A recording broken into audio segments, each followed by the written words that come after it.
அதுக்கப்புறமா ஒரே விஷயம் தான், மொபைல ஒண்ணு நீ இருக்கணும் இல்ல நான் இருக்கணும். வெட்டியே கொண்டுருவேன். கத்துனா என்னதான் கத்துறேன்னு என் புருஷன் ஒத்த கால்ல நின்னாரு. சத்தியமாக ஜஸ்ட் 6 மந்த்ஸ் தான் அவருக்கு கல்யாணம் ஆகி 6 மாசத்துல இப்ப சொல்றாரு வெட்டுனா ஒண்ணுதான் வெட்டுவேன். ஓவரா பேசிட்டு தெரியாம 6 மாசமா? யார் கல்யாணம் ஆகி 6 மாசம் என் வீட்டுக்கு நான் சொல்றாருங்க, பெருமாளுக்கு 2 பொண்டாட்டி, முருகனுக்கு 2 பொண்டாட்டி, சிவனுக்கு 2 பொண்டாட்டி, ஒன்னெல்லாம் விட்டா இன்னொரு சாய்ஸ் எனக்கு இருக்குன்னாரு. மேடைக்கு இவ்வளவு அமைதியா பேசுறேன், வீட்டுல எவ்வளவு அமைதியா பேசுறேன் தெரியுது. நான் சொன்னேன் பாஞ்சாலி தெரியுமா திரௌபதி, 5 புருஷன் எனக்கு இன்னும் 4 சாய்ஸ் இருக்குங்க. அதோட வீட்டுல பேசாம தூங்கி இருப்பானே.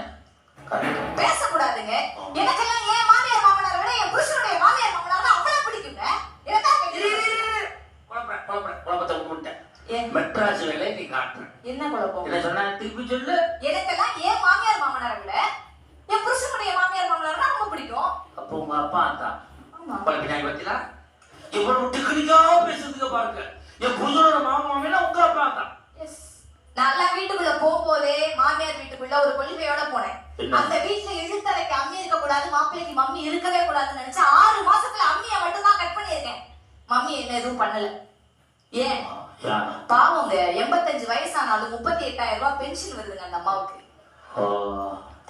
அதனால வச்சிருக்கேன்னு நினைக்கிறீங்களா? அதனாலதான்